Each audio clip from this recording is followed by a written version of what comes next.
মুসলমানেরা, তোমাদেরকে আমি বলবো, তোমরা একটা প্রস্তুতি নাও। সারা দুনিয়া জুড়ে ইসলামের সোনালী দিন সামনে আসছে। সারা দুনিয়া জুড়ে মুসলমানদের একটা সুদিন আসতেছে। হতাশার কোনো কারণ নেই। আমাদের একটা দায়িত্ব আর কর্তব্য আছে, সেটা হলো নিজেদেরকে প্রস্তুত করা, নিজেদেরকে প্রস্তুত করা। ধর্মপ্রাণ মুসলমান, তোমরা উলামায়ে কেরামের নেতৃত্বে ঐক্যবদ্ধ হও। প্রত্যেকটি ক্ষেত্রে আলেমদের দিক নির্দেশনা মেনে চলার চেষ্টা করো।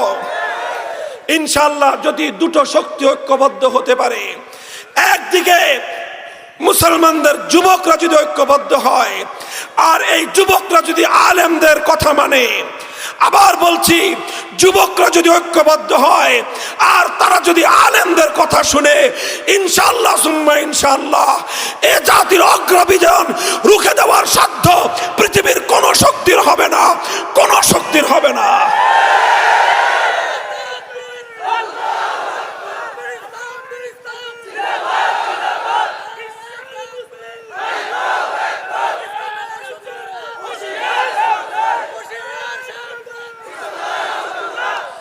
সাহাবায়ে কেরাম রাসূল আকরাম সাল্লাল্লাহু আলাইহি ওয়াসাল্লামকে কেন্দ্র করে তারা যেভাবে ঐক্যবদ্ধ হয়েছিলেন, সংঘবদ্ধ হয়েছিলেন, আল্লাহর নবীর আনুগত্য করেছিলেন, নবীর অবাধ্যতা তারা করেননি। যখনই মুসলমানরা আল্লাহর নবীর অবাধ্য হয়েছে, তখনই তাদের উপর পরাজয়ের কালিমা এসেছে। মুসলমানেরা ভুল করে উহুদের জিহাদে আল্লাহর নবীর আনুগত্য অল্প সময়ের জন্য পরিহার করেছিল, সঙ্গে সঙ্গে আল্লাহর পক্ষ থেকে বিপদ আর মুসিবত চলে এসেছিল। মুসলমানরা আবার ঐক্যবদ্ধ হয়ে আল্লাহর নবীর আনুগত্যের ঝান্ডা তারা সামলে নিয়েছে।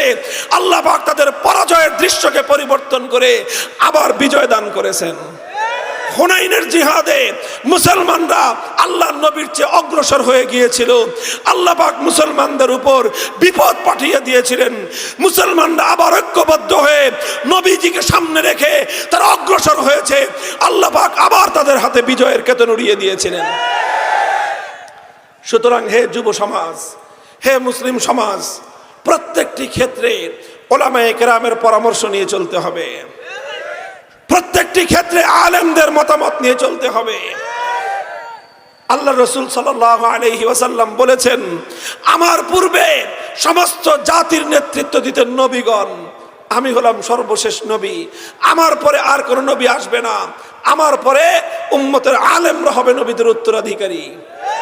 সুতরাং হে ধর্মপ্রাণ মুসলমান, আল্লাহর নবী তোমাদেরকে নসিহত করে গিয়েছেন, তোমাদেরকে উপদেশ দিয়ে গিয়েছেন, নবী থাকলে নবীকে যেভাবে মানতা, নবীর অবর্তমানে নায়েবে নবীদেরকে সেভাবে মানবা।